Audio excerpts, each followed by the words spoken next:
Hi, listeners. We want to tell you about a podcast we're really digging. It's called Christopher Kimball's Milk Street Radio. Every week, they travel the world to find the most fascinating stories about food, including children who harvest cod tongues after school in Norway and a detective who tracks down food thieves. And on Milk Street Radio, you can always find the unexpected. The comedian who ranks apples using an elaborate 100-point system, the secret history of grocery stores, and how to eat your way through Italy. They also interview the most beloved names in food like Jacques Pepin, Sola Aweli, Jose Andres, Jet Tila, Ina Garten, Nigella Lawson, and Padma Lakshmi. Plus, co-hosts Christopher Kimball and Sarah Moulton do live calls with listeners and answer their questions about ingredients, techniques, and culinary mysteries. Like, why roasting a leg of lamb made one caller's oven explode?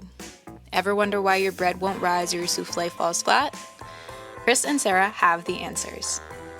You'll also hear from a rotating cast of contributors, including Kenji Lopez-Alt, Cheryl Day, Dan Pashman from The Sporkful, and Alex Ainuz, a French guy cooking from YouTube. Take a listen at 177milkstreet.com/radio or just search your podcast app for Milk Street Radio.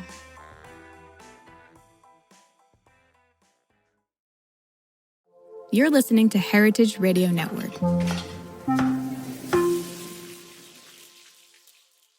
Since 2009, HRN podcasts have been exploring the wide world of food, beverage, and agriculture. Learn more at heritageradionetwork.org. Westholme is working with the land to create nature-led Australian Wagyu. Westholme believes that when nature leads, flavor follows. Learn more at westholme.com. We talk about food. We talk about music with musical dudes. Finger on the pulse, snacky tunes. Hello and welcome to Snacky Tunes. I'm your host, Darren Bresnitz. I am so excited to be sitting down with Josh and Eric of one of LA's most delicious and new izakayas, Budonoki. We chat about their early day dorm dinners, their incredible playlist that rules over the restaurant, and how they are taking a open mind and wide approach to the food they serve. If you haven't gone yet, swing on in. I promise you'll have a fantastic time. Then we dip into the archives when multi-instrumentalist Emily Wells joined us for a chat and live performance from songs on her album, Regards to the End. We talked about creating art out of disaster, her process for writing an album, and sharing comfort in her songs. And if you can, please make a donation to Heritage Radio Network. Any support goes a long way. Anyway, sit back, relax, and enjoy Snacky Tunes here on HRN.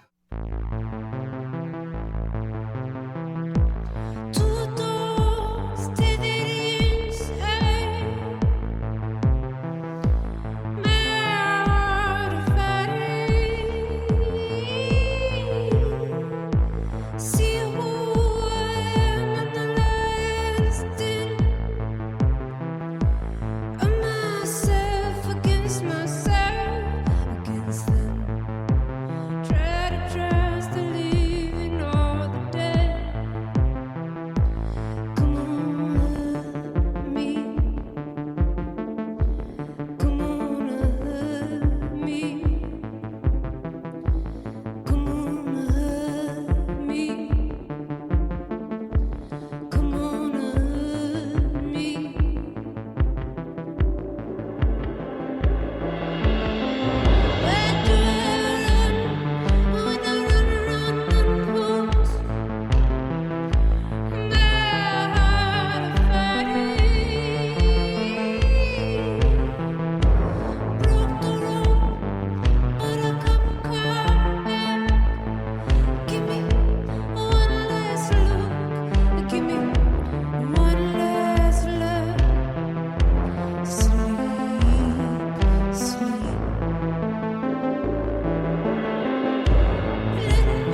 Josh and Eric, welcome to Snacky Tunes. I know how busy the restaurant's been, so I appreciate you two stepping away, chat with us for this week's episode.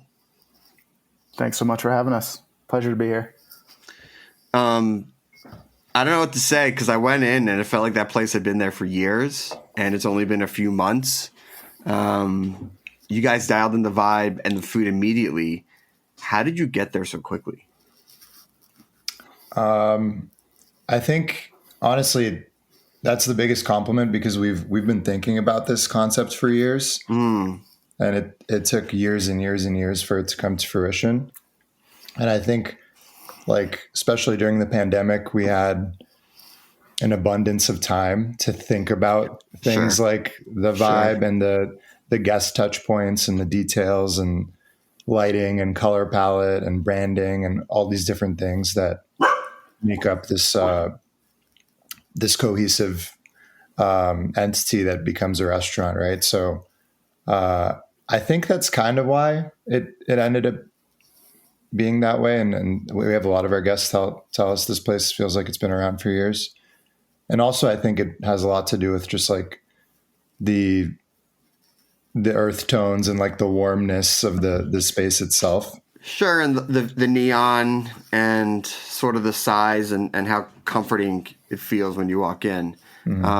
I want to go back a little bit. You guys met at college, USC, and Eric, I know you were, I don't want to say like born into the restaurant industry, but you were definitely like, it came out from an early age, and Josh, you came to a little bit later. How'd you guys meet? How'd you two know that you guys had the same similar vibe or outlook on life?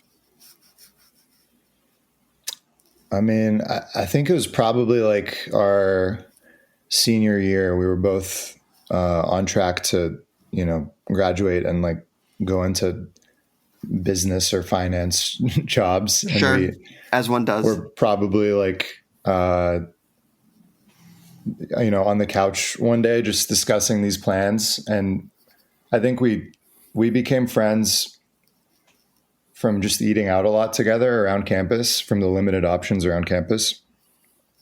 And we started our senior year once we like had part-time jobs to, make some extra income and stuff, started, to start venturing out into Los Angeles. We had cars too at that point. Very nice. So I remember this was kind of in the late 2000s, when there were places like Animal popping up, right? And like, Lazy Ox. And like Bestia had just opened, and that was like the biggest thing in town. So we felt so cool, as seniors, like going to check out these places and in your car, off campus, money in your pocket, right? Right. And I think that's where the conversation started of like, oh, we both love restaurants. And obviously for me, it was my upbringing, like, being in a family of restaurateurs. But for Josh, similarly, he had like uncles and stuff that had opened restaurants, and like food. I've met his family. I've spent time with his family. Like the way Josh's dad talks about food, like re-inspires me every time. I mean, it's this innate feeling. I remember this time because I'm a little bit older. I was working in media, and there was this whole new group of chefs and talent that were coming out of college, and specifically dorms. Underground supper clubs are big and things like that. And I know that you guys tapped into that same setup. What made you want to do a supper club out of your dorm, and any close calls with the faculty that maybe put those plans in dire jeopardy? I feel like the short answer is, we were kind of discovering the culinary landscape that was LA, like that we had access to, but there's nothing around us on USC's campus. There was nothing affordable, delicious, convenient, and fun, for college students. So I think genuinely we kind of felt there was a void for like our friends and our demographic that we could kind of create something. And there was still this idea of going out to eat wasn't as popular as it is now as a night out on town where you're going to a restaurant and that's the main event. Yeah, absolutely. And I think for us, we're very like Thursday night was the night, in college where everyone went out. So we kind of threw these supper club, restaurant, dinner party, whatever you want to call it, we threw it on Thursdays as a way for our friends to kind of like come together, have some food, definitely have some drinks, and have some fun before kind of going out on that night. I mean, that is such a great idea to offer people, not just the food, but how to maybe experience some of the things that you guys had been experiencing by going off campus and going to these restaurants. I mean, like, this is coursing and this is the vibe and the flow of the night and the music, which I'm sure you guys had a pretty good playlist. A lot of the songs from our playlist and our college supper club made their way into our current playlist as well. the Matthew McConaughey, they just stuck around and they just were like, you know what, it's still a good dinner. Yeah.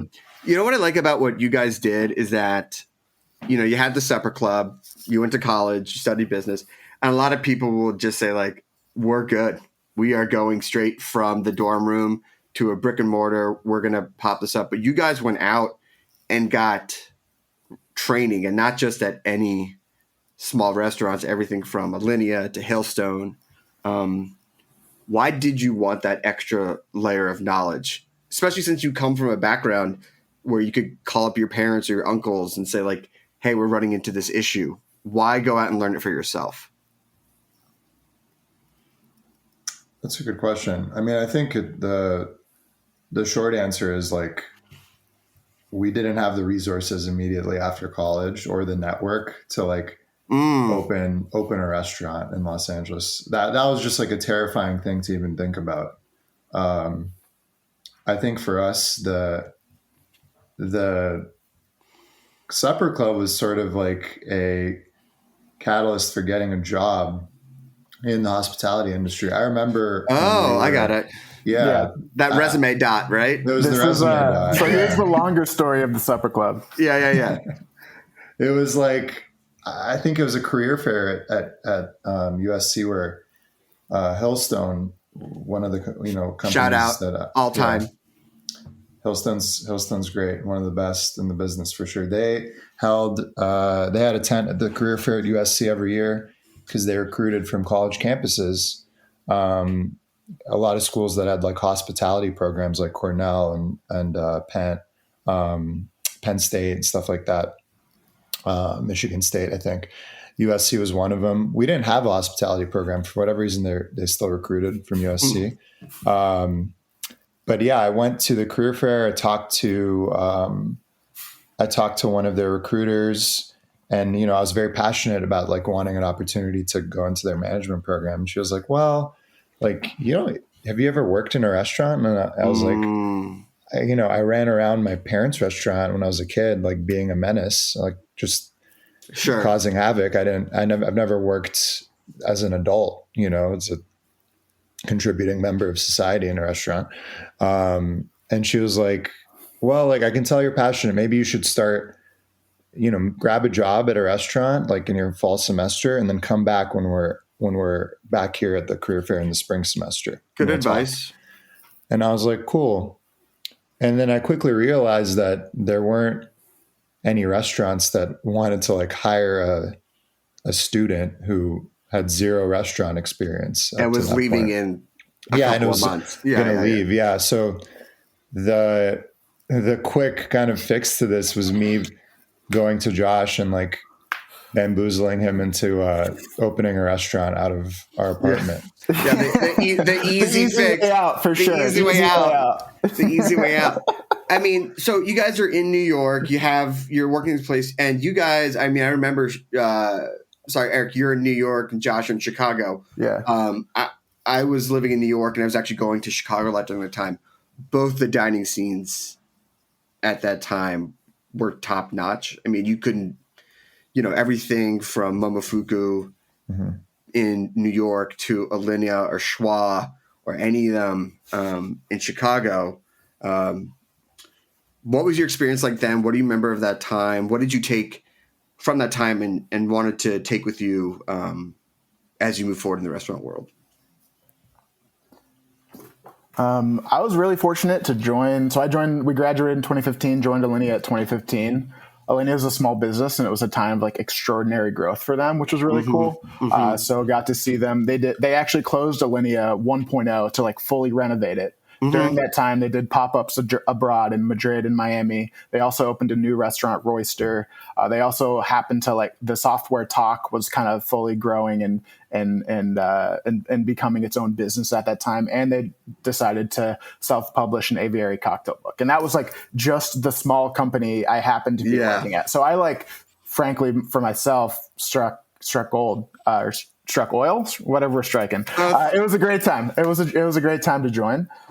Both just from seeing how a small business could kind of continue to like push and grow the envelope in the culinary world, not just like from like operating a restaurant and from like a food standpoint, but like from a business perspective, like all these different outlets, right? To think about a culinary business, right? And like, okay, we can turn this into software, we can turn this into a cookbook, right?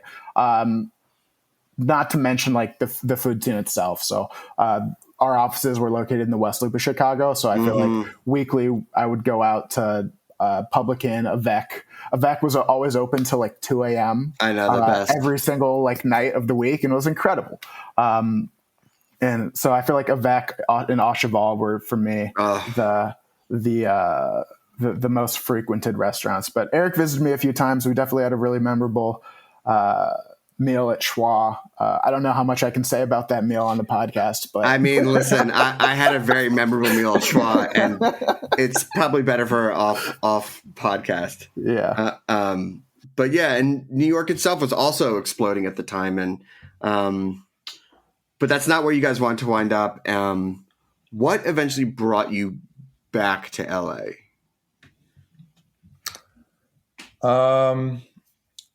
I think I had kind of reached the end of my tenure at Hillstone, where I ended up in Denver, and I spent a year in Colorado managing their Denver location, and then I actually moved. I had to leave the company because I had to go back home to Vancouver to help my dad out. He was having just some issues with his health and stuff, and he needed my help exiting out of his business. He had a small business in Vancouver, Canada. So I went to help him for like about a year. And then I sort of maybe had the intention of going back and working for Hillstone, but at the same time I was like, okay, maybe I should use this opportunity to move in a different direction and come out of this like less corporate structure of a restaurant and go into something that's a little bit more chef driven and creative and, not so black and white. Like I want to learn all the gray areas. Right. So I knew I wanted to end up back in Los Angeles. So I just started kind of looking for jobs. And Momofuku had just opened Major Domo, like literally just opened, and they were looking for an AGM. And I was like, okay, cool. Like, great. Cool. Sounds like a cool opportunity. Like I can do this. I've done it. Yeah. And it's just a good reason to like move back to LA. So, Josh was still working at Alinea.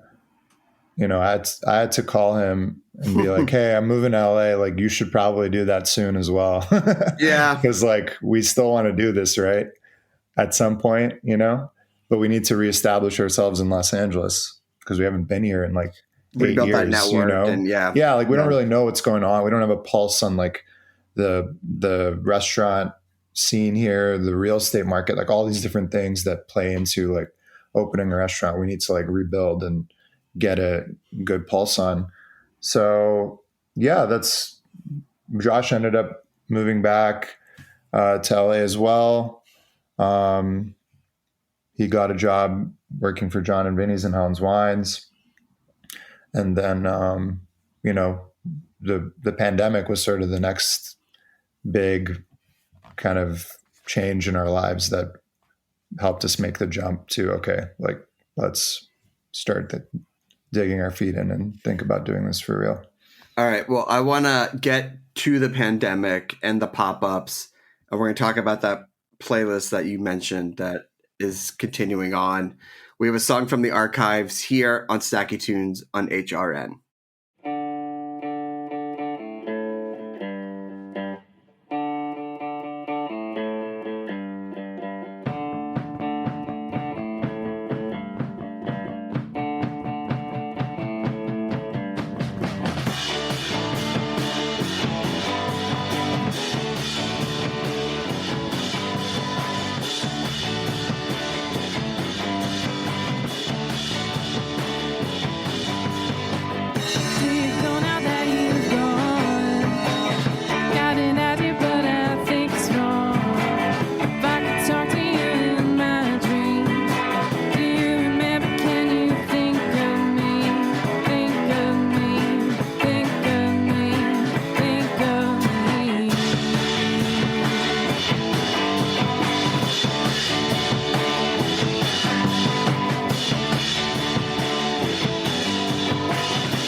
Welcome back to Snacky Tunes. We're here with Josh and Eric of Budonoki. And Josh, you're still in Chicago. Eric, you've gone back to Vancouver, and there's this pretty legendary trip where Josh comes to visit you that plants the seeds of what you guys are doing now. Can you talk a little bit about your eating adventures and how that inspired what you're doing today? Yeah. So I was in Vancouver for what was supposed to be sort of like a little hiatus in my hospitality career. I was helping my dad with his auto wrecking business because he was, physically unable to meet the demands of it. But yeah, I invited Josh out to come visit me in Vancouver for, I think it was like 3 or 4 days. It was supposed to be just sort of like a trip to like catch up, hang out, have some good food, drink some beers. Turned out to be just like a marathon of us eating at all the izakayas that I grew up going to with my high school friends. And this was sort of where the seed was planted, where like we realized that this was a niche or, a void we could fill going back to Los Angeles, which is where I personally wanted to end up back to hospitality. For Josh, that might have been like a little bit of like a cloudier decision, but I definitely wanted to be back in LA, and I like basically convinced Josh that this was what we should do. I feel like I was in Chicago at the time, and I was like, let's open a restaurant in Chicago. And Eric was in DC at the time, and he's like, let's open a restaurant in DC. So we compromised and chose Southern California. Yeah, I was in DC before I came back to Vancouver. That's weird. Got it. Yeah, but we were kind of like, we've both lived in LA. Like, we like it. We sort of know how to navigate the city and like have a sense of what the market needs are.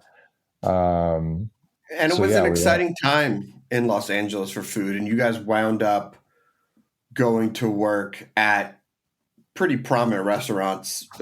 Josh, you were at John and Vinny's, and Eric, you were at, I think, the newly opened Major Domo, or relatively new open. Again, where you guys could have gone from pop-up to restaurant in your dorms. Why move to LA and go work for other people instead of just saying, because you had the idea, you knew you wanted to go into business together. Why this move?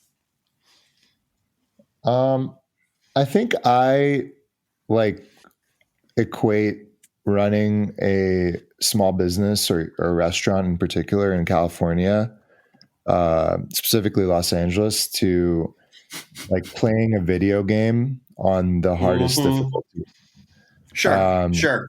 So like, for example, like I had worked in Texas, in Houston, Dallas, for Hillstone Restaurant Group. And I can confidently say that like opening a business there and just running it and managing your labor and overhead costs and everything is just incredibly easier. There's much less red tape. There's much, much more things working in your favor as a small business. And in LA, certainly that's definitely not the case. So both of us felt that it was important for us to get some experience like in this city working in a hospitality environment before we decided to jump in and sign a real estate deal.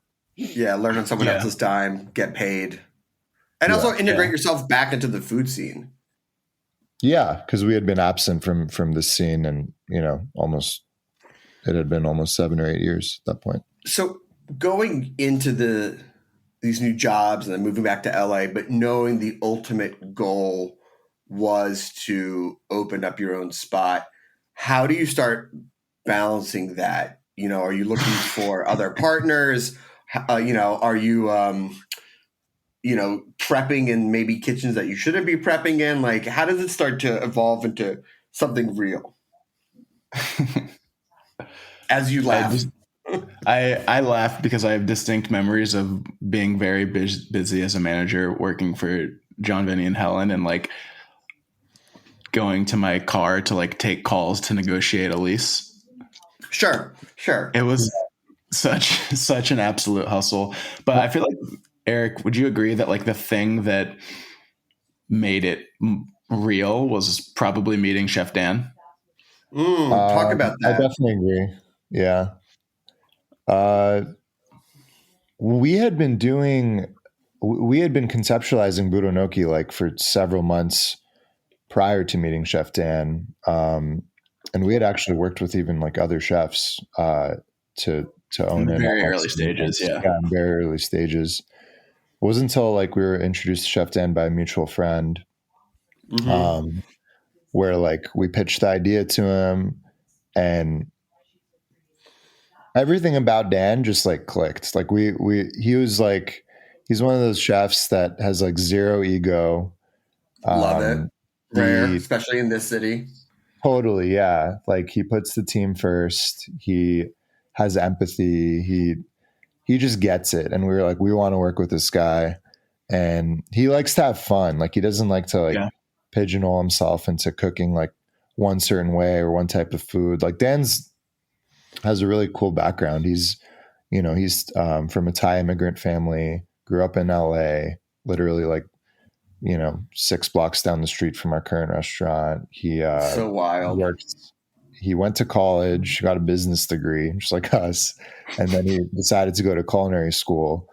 And then, he started working at a Michelin star omakase sushi counter, Uruwasa in Beverly Hills. And then he went over to Bouchon and worked under Thomas Keller for 10 years and like got classically French trained. And then he went to work for some very beloved, neighborhood izakayas in town, Subaki and Ototo. He went to work for Hayato. He has a great depth of like fine dining experience, but when you meet him, when you like talk to him about his approach on cooking, it you would never guess. Like he's just like so whimsical about everything. It's just like so. Yeah, I don't know if that's Dan that makes sense.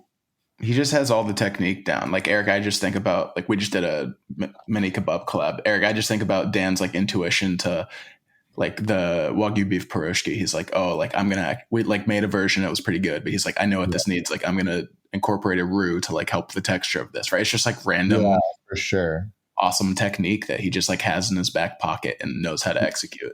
What happened was we had all these ideas for what we wanted in Budonoki. Of course. Like we, because me and Josh had done that trip in Vancouver and we were like, okay, like right. We want to incorporate this and that and like these types of techniques. And this is what we think the menu should be structured like. And this is what we want to spit. We had all these ideas on paper and in our heads, but Dan is incredible at like taking our verbal diarrhea and like the thoughts in our heads and translating it into the flesh and like without much direction. Like I could tell him, hey Dan, this is what I'm thinking for this dish that I just like thought of last night in bed. And the next day he'll whip something. Does that happen a lot to you? Yeah, I don't know, but like I don't know. I like coming up with ideas, and Dan like really if they're stupid, Dan will tell me, but if they're good, Dan will run with them and create something better than what I thought of. Like he's incredible at that. And there is something to that whimsy, which I do find in some of my favorite restaurants in LA, but then also having a business background, so you can have the whimsy, but not have the margin. It doesn't really work. So being able to make those dishes, like your press sushi or the other things that you have at the restaurant. But again, instead of going straight, I know you talked about stepping onto Chris and Elise, but you do wind up going to your pop-up routes before you actually go to brick and mortar. Was that because you weren't doing something as straightforward as just like we're just doing another izakaya? Was this a way to test run some of those ideas and find your partnership between the three of you? Everything. I mean, our very first pop-up, frankly, was a mutual working interview for us and Dan, right? To figure out if we wanted to work with each other. But more so, I mean, pop-ups were a great opportunity to test ideas and to kind of like figure out our own brand of hospitality, right? Build a fan base so that when the doors opened, you had customers coming in. Yeah, like I think, Eric, we had one dish that we knew we really wanted to. We had one dish that was like, this absolutely has to be on the menu, and it was the aburi salmon oshi sushi. Otherwise, we just had a bunch of ideas. Yeah, right. Yeah. And Dan and pop-ups was like how to bring everything to life. And so, knowing that you guys had such big business backgrounds, and I know that the topic of restaurant financials, especially in a post-pandemic where it has been done to death, but you guys have opened up in what is essentially like the new normal or whatever you want to call it. Did you find that openings, now that things have sort of settled down a little bit, or you at least know like how much inflation is going to affect you, you have a better shot at success and menu planning and things like that? Because the new, again, normal is here for the restaurant landscape. I feel that Eric, Eric, what I was going to say is like, I think that I mean, I feel like there's a couple things, right? Like there's, Darren, I think you're calling it the new normal of this like inflationary landscape, but I would Yeah. say that like we opened up still in the, we started looking at leases in middle of COVID, right? And so like we were able to find spaces and find deals, I think, that like now don't necessarily exist. Yeah. Yeah. And so And I know a few places. Yeah. Yeah. And so I think yeah, we were just really fortunate to find a space that we actually were looking at another space for a while and kind of caught up on it. And then that didn't work out. And so we were bummed for a couple of days and like literally like the next day, like found the space that we're currently in on the corner of Virgil and Melrose. It used to be a coffee shop. And we were able to flip it from a 40-seat coffee shop into an izakaya in like 5 months. And yeah, the design really fits the building and the space. And it feels like you worked with what was given to you, but in the best way possible. And the other thing I would say is like, I think this like economics, inflation aside, like it's just really expensive to go out to eat. And I think that's something 100%. That happened in the last few years. And like, frankly, was something that like Eric and I didn't quite get and didn't quite understand of like, why is it like this? Like, why is it like this? Why is it so expensive? And this has gotten a little bit better, but I feel like a couple of years ago, you'd go out and you'd spend at least $100 a person. And like, you might order off a QR code and like, there probably would be some service charge fee on the menu because it's like operating in the middle of COVID, which like some of that I get, but some of that from like a guest experience standpoint, it's like frustrating. So I think like this, like just this fundamental question of like, why is it so ridiculously expensive kind of coincided with us of like trying to open this restaurant very much focused on like just value and like building a place that's affordable, right?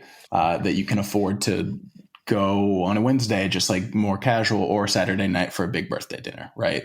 And so I think for us, like this inflationary environment and this like new normal and this like, just like higher prices, right? Like that was something that for us, we really felt was like an opportunity to kind of do something about and be like, hey, no, like let's figure out how to build a place that delivers value to our guests. I mean, and community. Just to piggyback off that. Oh, yeah. I'm sorry. Yeah. Just to piggyback off what Josh is saying, like, I think we put a lot of thought into how to navigate this inflationary environment with like smart operations. And what I mean by that is like, we spent probably a whole year thinking about how our labor model was going to work, how our front of house service was going to be staffed, the flow and like total operations from the restaurant top to bottom, where we would source certain ingredients for certain dishes, how we would utilize certain ingredients like proteins, right? You think about like beef and chicken and fish and all these things, like how can you use it from head to tail to create an abundance of different things that can end up on the plate for the guest that provide value. These are the types of like smart operations you can practice to reduce your costs and not have to pass those costs onto your guests. Because I think like the easy thing to do when everything's expensive is to just be like, oh, well, like, let's just, have really expensive things and the guests will pay for them. But that's the opposite of what we wanted to. We wanted to figure out, okay, like we're in izakaya, like how can we make the majority of our menu be like $12 to $18? So, right. Darren, I think like one good example of this is like, okay, we have a steak on our menu. It's 8 ounces of Wagyu beef. And like, it was really important to us that like the maximum price for this ever would be $49.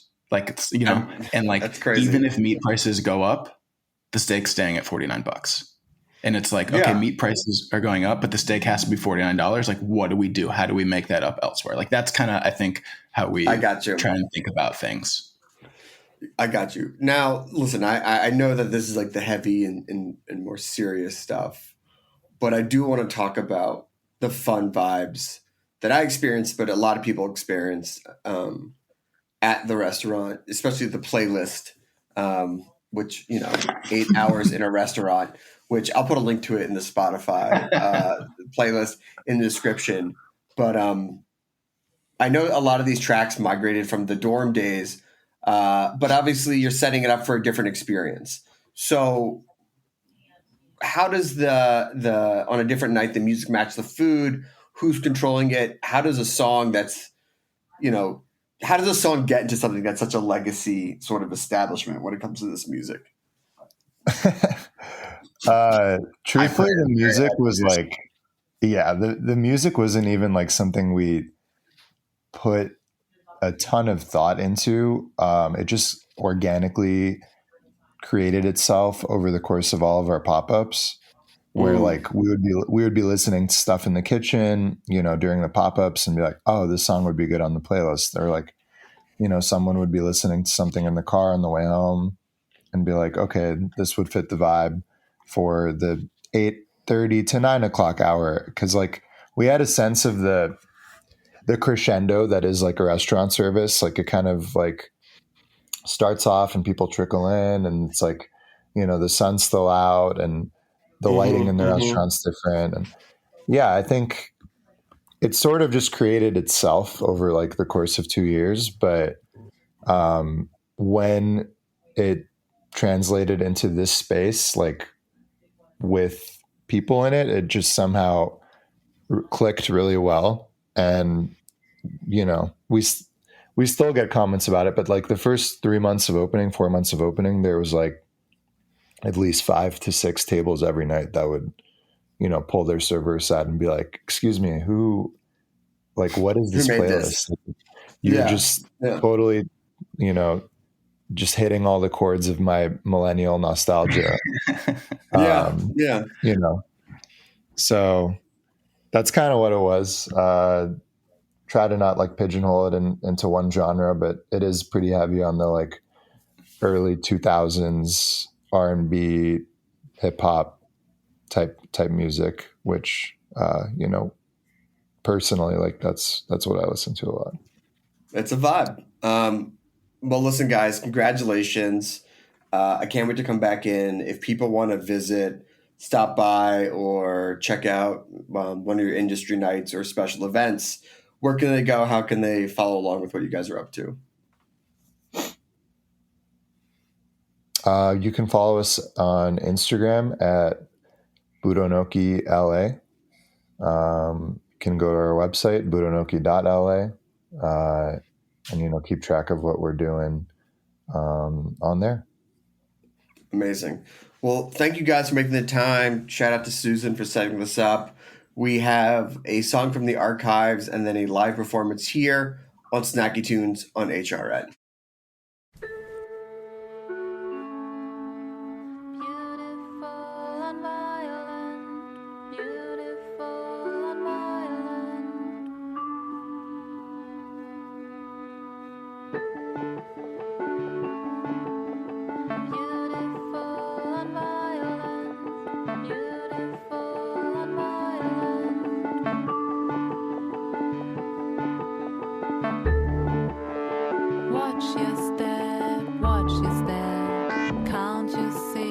Away.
Whether you're a chef or just love going to restaurants, you know the best ingredients are everything, especially when it comes to beef.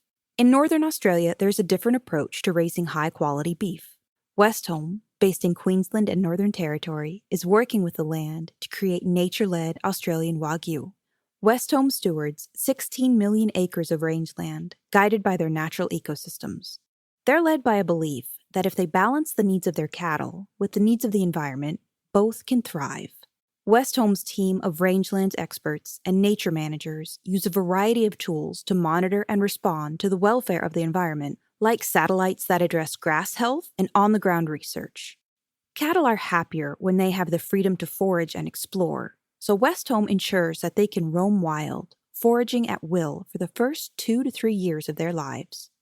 Their cows graze on native grasses like Mitchell grass, which is only found in Australia, along with dozens of other plants, herbs, and seasonal legumes. The result is a high-quality Wagyu beef that reflects the terroir of Northern Australia and a flavor suited to complement any cuisine. Westholme believes that when nature leads, flavor follows. Learn more at westholme.com. Emily, welcome to Snacky Tunes. Thank you so much for taking the time to be joining us from my wonderful hometown of Philadelphia. Shout out. Thank you, Darren. It's a pleasure. So the new album, Regards to an End, I don't want to call it heavy, but the topics it focuses on is climate change and AIDS and, in your words, watching the world burn. And I think you could take from it as something heavy, but as someone who's been, I guess, feeling some of the same things you've been feeling, I found it very comforting to see those very heavy topics turn into art, into music. Have you found that response? Was that part of the intention of other people relating and saying, I find relatability in not being alone with these thoughts? Yes, absolutely. I think that that's part of the response. And I think finally, acknowledging those things, bringing them up intentionally in the work. Right. How to make the least appealing album in the world talk about AIDS and climate change, right? How to make the least appealing album possible, right? Like talk about AIDS and climate change and, the apocalypse. Yeah, I really am going for popularity with those topics. But I don't know how to not make work about those things right now. Mostly because that's so much of what I'm thinking about. And the reason why I looked at the AIDS crisis was because I was interested in solutions. I was interested in, tactics, essentially, like activism tactics. And then the activism tactics kind of then turned more into just like, how do you be an artist during a crisis? And how do you keep making work even though your world is falling apart? And so, I think there's a lot of hope inside of those questions. It's interesting. I didn't draw the parallel of looking at the AIDS crisis as something that used to be seen as uncurable, as something that was just this black hole of consumption of people and culture and things like that, as a parallel to the climate crisis, as being like, you can actually find a cure. There can be change, there can be hope. Because I was wondering, AIDS is not the, crisis du jour these days, I think, in some ways, but people forget about how it used to be front page, the thing that people talked about as the possible end of the world. Sure. Where do you find hope in that? Where do you find art in that? Is it the people? Is it the stories? Is it really digging into it and then saying, this is how it relates to what's going on more today, and not to be gauche, but like front page crisis? Yeah, no, from a kind of scientific side of things, in some of my research, I remember having this moment reading about climate crisis and how things that needed to be done now, we might not even see the effects of them for like 30 years. And then in a similar time frame, reading about the first person who had essentially been cured of AIDS 30 years later. And I thought that was that was a really interesting parallel in terms of big picture thinking, long-term thinking. A kind of like collective will that was required for that cure to come about. And a lot of people fighting really hard to make it happen and doing all kinds of outlandish and just really wild protests that happened during that time, and all the art that was made during that time. And so that also kind of dovetails into how I think about how to be inspired. It's also about just how to live, How do we live as artists, as anybody? I mean, artists, citizens, human beings, in this situation in which we have so little control.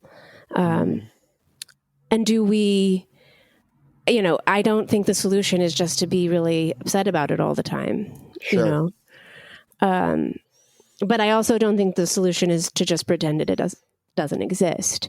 And so a lot of the artists that I was looking at during the time of writing the record were doing just that. They were living, they were making work, they were making incredible work, life-altering work, some of it having to do with AIDS, some of it not, some of it directly having to do with AIDS, some of it just having to do with the natural world, life cycle, death, birth, like, all of the absence of the other when the other is gone, And so it was almost like, and mind you, the pandemic was beginning. Yes. And so I had the idea to make this project like a year before the pandemic.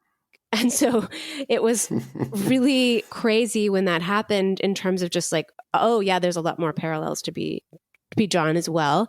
And like, okay, I can't spend every day researching climate crisis and the AIDS crisis or else I'll go mad, So I really did turn a lot more to the artists than I maybe thought I would. I don't know what I thought I was doing. It's not like I'm a scientist who thinks they're going to solve the problem. So, but if I remember reading about people who were suffering from this climate crisis fatigue, and one of the good pieces of advice that was said was there will be good days. And I always love that because especially when you look at these larger sort of unsolvable topics in some ways, you have to remind yourself there will be good days and some things, there will be beautiful things created out of it. And you get your album, but also when you look at the AIDS Project, there's like beautiful art that has come out of that probably wouldn't have come out of that if you wouldn't have had this overwhelming, I don't know if prompt is the right word, but this thing staring down at this community of creatives and saying like, what do you do with this?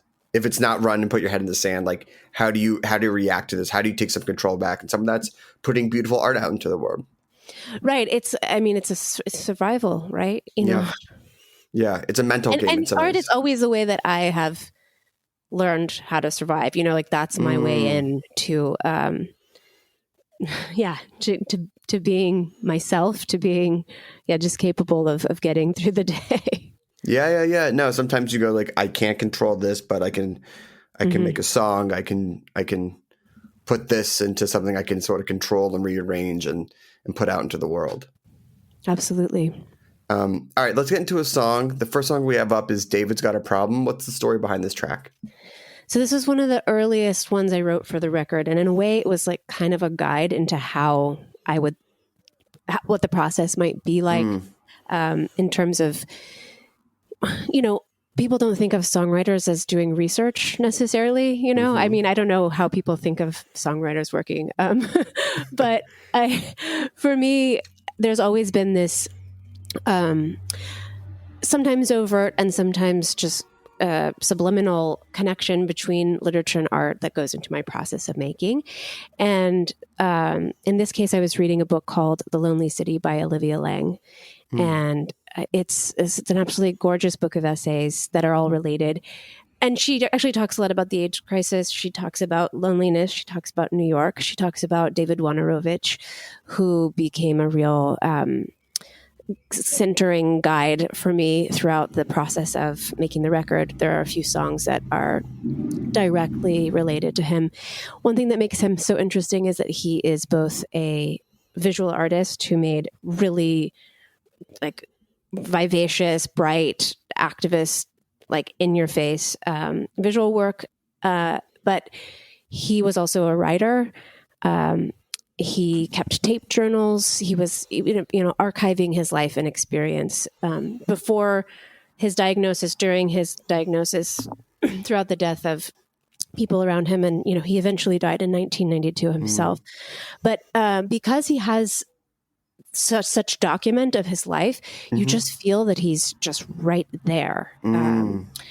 He has a book called Close to the Knives, which is just absolutely incredible. And anyway, so I read this Olivia Lang essay about David Wojnarowicz, and I was on tour. I was in Brussels, and I was staying in this beautiful, bizarre kind of mansion with this giant church outside staring down into the windows, and a piano in the parlor.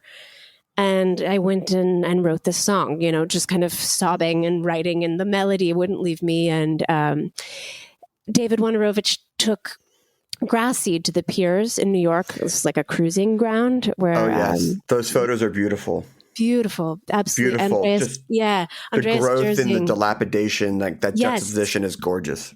Yes, absolutely. Absolutely. So he would plant this like bluegrass in these falling down piers. And so the song says, throw a little grass out, throw a little seed, then go lie among the weeds. And that's about that act. I think it's kind of related to what we were talking about earlier, making something beautiful, ephemeral, even a living thing in the midst of all the ruins and the ruins. Yeah. All right. Well, here we go. Emily Wells, David's Got a Problem, live on Snacky Tunes on hrn.org.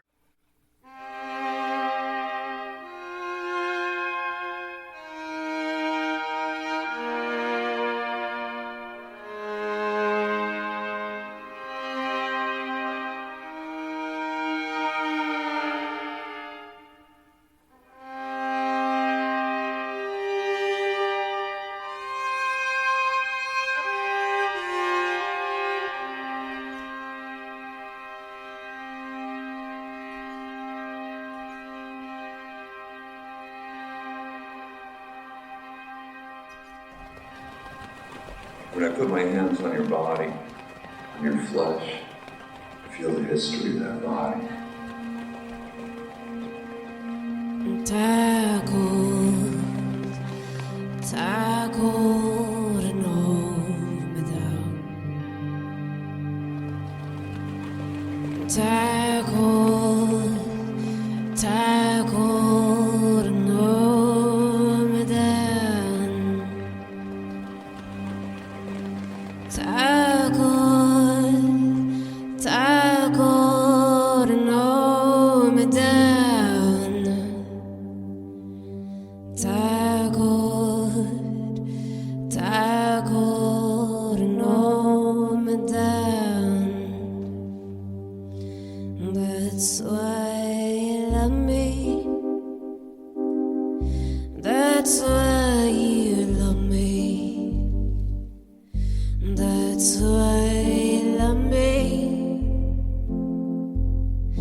What a beautiful song.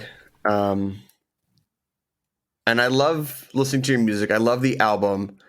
And I probably won't nail it exactly, but there is this soundscape cathartic quality to your music.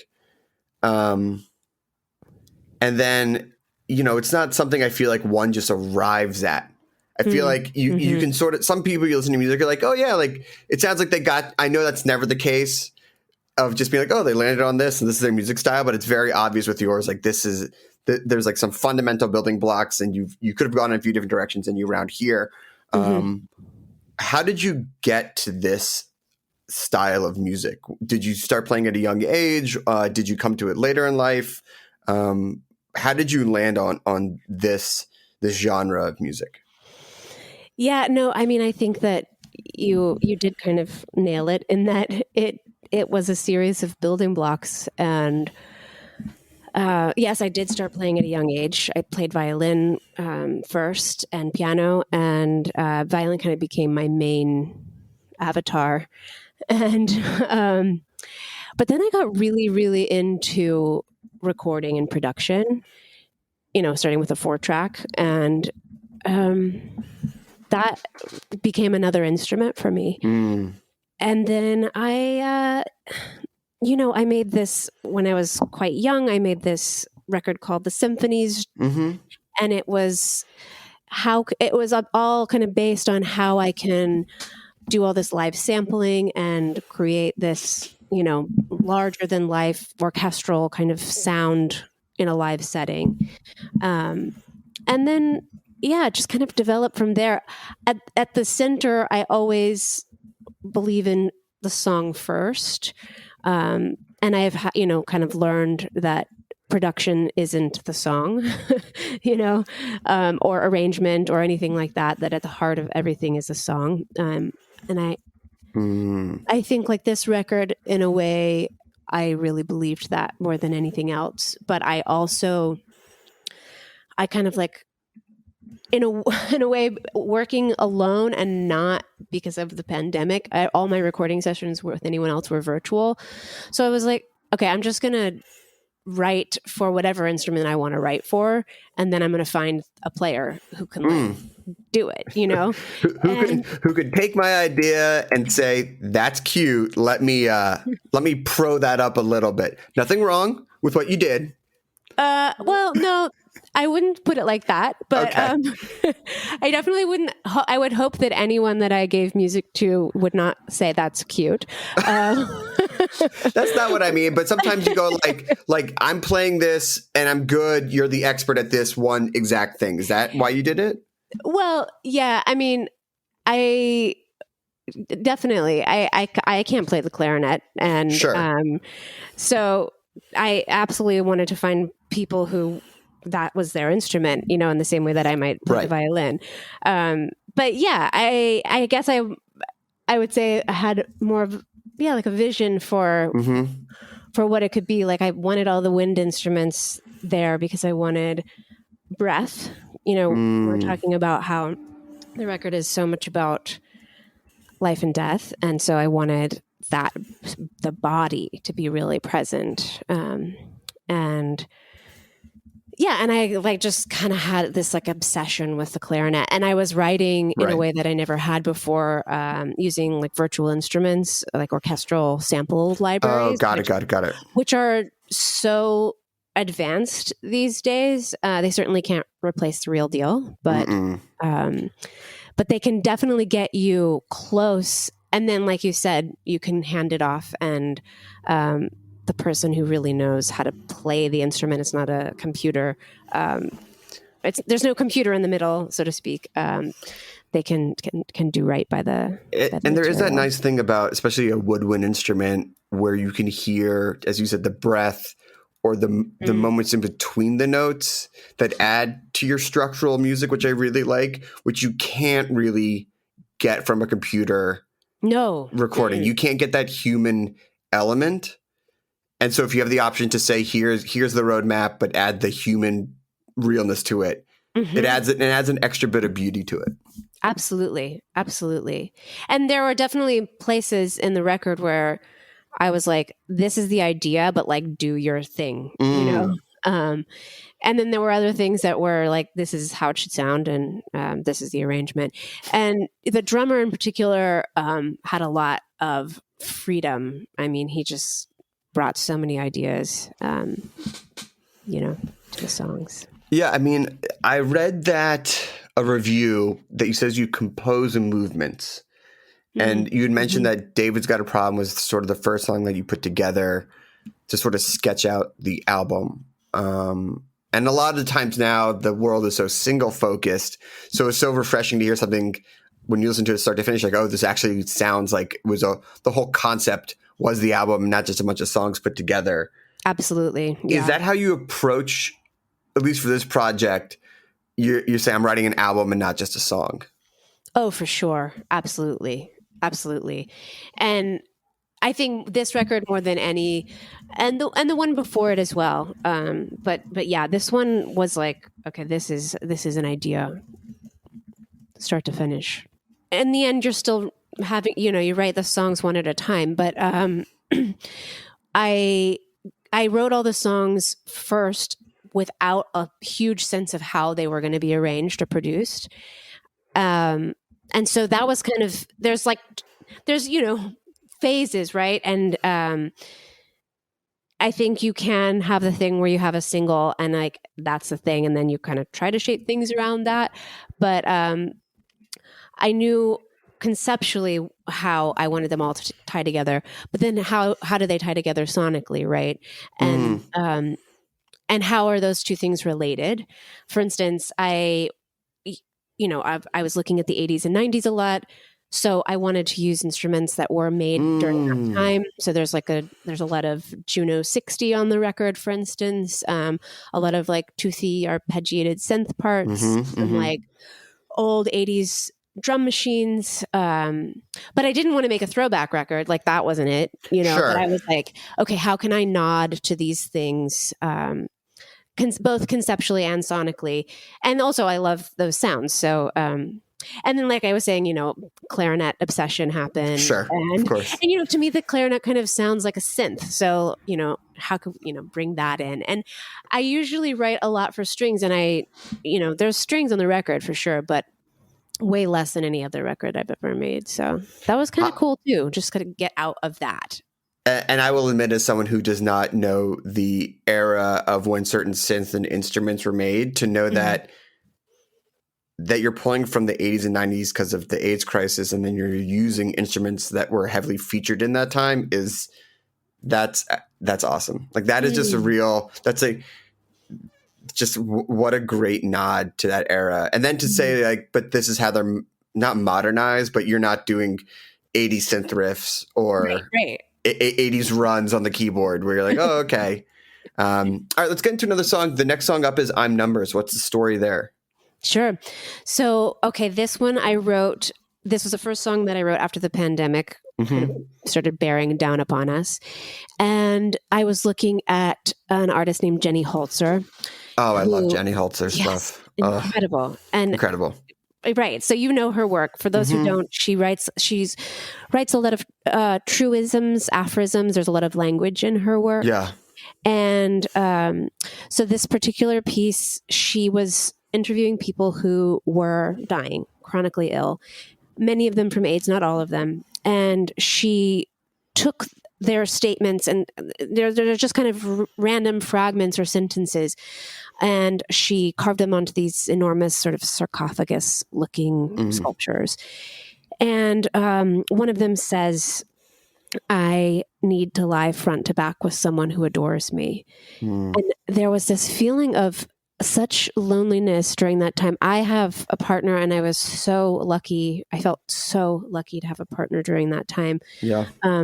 And not everyone did. And there was this lack of touch, even for those of us who had partners, you know, and that was so related to the AIDS crisis, the fear around touch and fluids, and even drinking after someone or being in the same room. And that ache, you know, to be near to someone, I think was realized in really specific, palpable ways in our in humanity collectively at that time. So I took that line, and it's part of the song.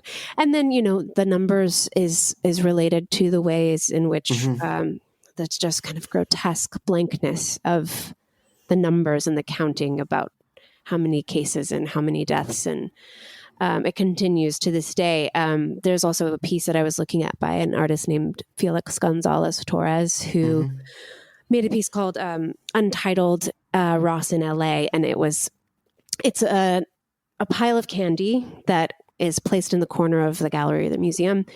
And it weighs 172 pounds or something like that, which is the weight of his partner in good health, Ross.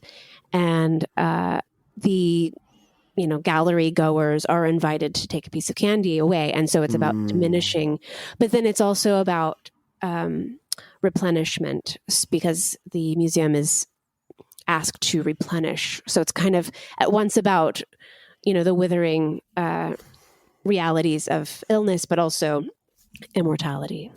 So, yeah. All right. Well, here we go. I'm Numbers, playing live by Emily Wells here on Snacky Tunes on hrn.org.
So you just announced you're going on a sizable tour at the end of April, which is really awesome. And, obviously touring has not really happened. Is this your first large run post-pandemic? Are you excited to get back on the road? Yes, it is my first large run. I went out with some friends to just like sing and play synths and violin for like 3 weeks in November with a band called Japanese Breakfast. Oh, shout out. Yeah. Philly as well. Yeah, that's right. She had the coat room at named after her. Yes, at Union Transfer. At Union Transfer. Shout out to Sean too. Yeah, no. We had a really good time. I mean, so I kind of dipped my toe in the water, but I haven't been, responsible for a touring party. I think there's a whole different level of stress around that.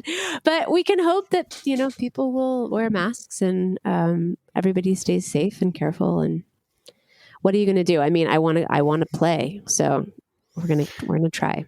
I mean, and this album is something that I think demands to be played out live.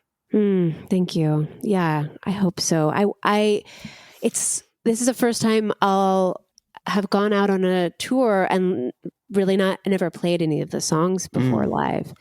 In the past, I've at least done, a few kind of like pet cities that will forgive me for testing new material out on them.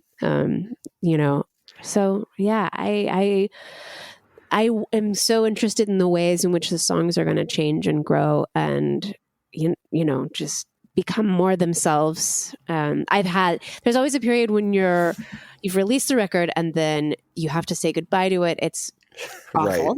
Right. It's really hard. Run free, my child, out into the world. Right. And you're kind of sick of the songs because you spent, however many months just obsessing over them. But you're also kind of protective of them. And so the getting to play them live is a way to reclaim them and watch them become part of other people's imaginations. And I think that's so exciting. Yes. I assume that you have a relationship with the way people listen to them and it's on the album and it's recorded and it's very purposeful versus being out live. And there's only so much you can control in the live environment. Or people talking during the show? You're playing in different order. There's always that live chaos that's going to happen. Yeah. How did those responses work together? Both the people's response to the recorded product, finished product as the album versus playing it out live. Is it symbiotic? Does it work off each other? I think so. I mean, because people get to create their own relationship to the song before they go to the live show. So hopefully I'm playing songs that they have created relationships with. Positive ones at that too. Yeah, right. Exactly. But yeah, I mean, I am really a fan of making the live thing its own thing. I don't need to go to a show and listen to people play the record exactly as it is. I appreciate that. Yeah. I'm kind of interested in okay, what is a song? How far can I get away from the record and its essence is still there enough that it gives people the feeling of listening to something they know and love. So I think I push those borders a little bit. And the further away I get from a record, the less, close it's going to be. So, this record, there will definitely be a lot more little production elements that are familiar. But yeah, and I can't bring if I could bring an orchestra, then sure. You can't bring the clarinet guy or girl on the road. Well, actually, I am bringing the clarinet guy. There you go. You know what? I shouldn't have picked that instrument because you said how much you loved it. You're like, I'm going to bring one person with me. I'm bringing out 3 people. Okay. Which is a first. I've never toured with more than a trio. And I am very excited to see what that's going to feel like. For those listeners who don't know what I do live, I have kind of like a whole space station that I build. There's like It's very cool. It's very there's, cool. Violin there. I do a lot of live sampling. There's, I'm very busy, let's say, on stage. You're doing layered samplings, right? Yes, where you're playing exactly. it and then you're building the different parts of the song live. Exactly. And it's not just like a looping act. Like just to be clear, because that conjures something very I get specific. you. No, of course. But that happens. There's live sampling or looping that happens, but there's also, like we are being pulled along, and the songs are hopefully concise enough that you're not like, okay, we get it. Right. But anyway, I don't want to completely divorce myself from that process. But I also want to like move around on stage and be like a little more free. And I really wanted those clarinet parts to see the light of day. So I've recruited a man named Alex Spiegelman, who is like an insane multi-instrumentalist. He plays bass clarinet and flute, and the drummer also plays flute, and there's going to be a bass player. We're all going to sing. Like, I think the thing I'm most excited about is all the vocal harmonies. I've never had a band that sang with me before, so yeah, we're working on all those arrangements now and trying to visualize that. The first part of the tour I'm doing solo because I'm opening up for a band called Sunlux. So yeah, I'm in like 4 different mindsets right now, because I'm also arranging it for orchestra. So yeah, there's a lot of iterations, which is exciting. I love it. It's great. It's great to see people. I've definitely moved back into live music away from DJs in the last few years and going out to see live. And I just, because there's even some live projects where that's very electronic heavy or pre-programmed heavy. And you're like, oh, this is the album. Okay, cool. Like, it's cool. It's very perfect. But sometimes I want to see a little bit of the space in between where it's not so perfect. And there's some real creation happening on stage. Yeah, absolutely. I love that. And that's like where there's room for improvisation and chaos. And yes, chaos is a great word. Controlled chaos is something where you're like, is this going to come together? And then it does. And it's great. Being on the road, I have to imagine there's probably some towns and some restaurants and some food you're looking forward to getting back to. What have you been dreaming about now that you're getting back? Because this tour is taking you all across the country.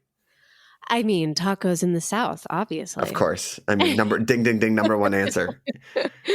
Yes. The tour that I went on in the fall was in that part of the world. And, it's just, they can't do it they can't do that anywhere else. I know it's so interesting when you go to these other cities and you're like, because food has now become, especially in Philadelphia, where you have such great food and very niche specific ethnic or regional food that's come to the city. And then you go to these small towns in America and you're like, man, no one does it quite like the place of origin. Right. I mean, exactly. There's this taco truck in San Antonio that I keep thinking about. And also weirdly in Pomona, this like amazing. Oh yeah, Glass House. Yeah, in California. Right. Yeah, exactly. Actually, Pomona is kind of amazing. The food, and then also like there's this wild synth shop, and there's record stores. I mean, it's just like this little. they can thank the Golden Voice Radius Clause for having the scene that they have. Because it's just like it's literally like on the edge of where if you're playing a big festival in LA, you can go hit Pomona. Right. Exactly. Well, Emily, thank you so much. I want to make sure that we have enough time for one more song.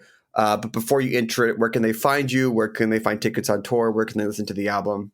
Sure. Well, I mean, you can go to my website, emilywellsmusic.com, and that will lead you all the places you need to go.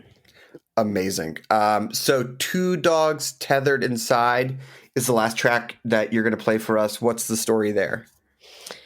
I'll keep it short. It's about freedom and what do you do when you get it? Man.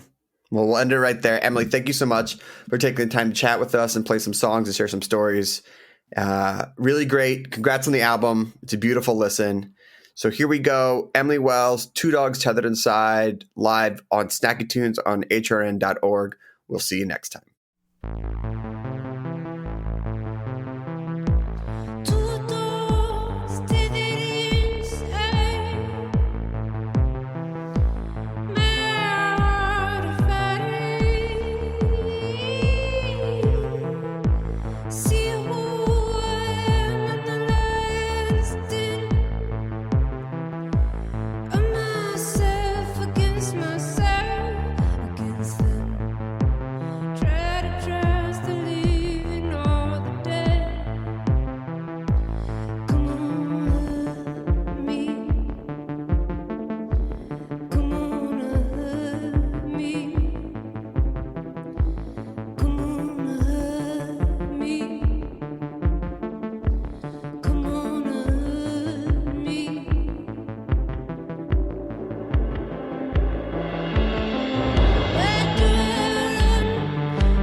We talk about food, we talk about music with musical dudes. Finger on the pulse, snacky tunes. Snacky Tunes is powered by Simplecast. Thanks for listening to Heritage Radio Network, food radio supported by you. Keep in touch at heritageradionetwork.org/subscribe.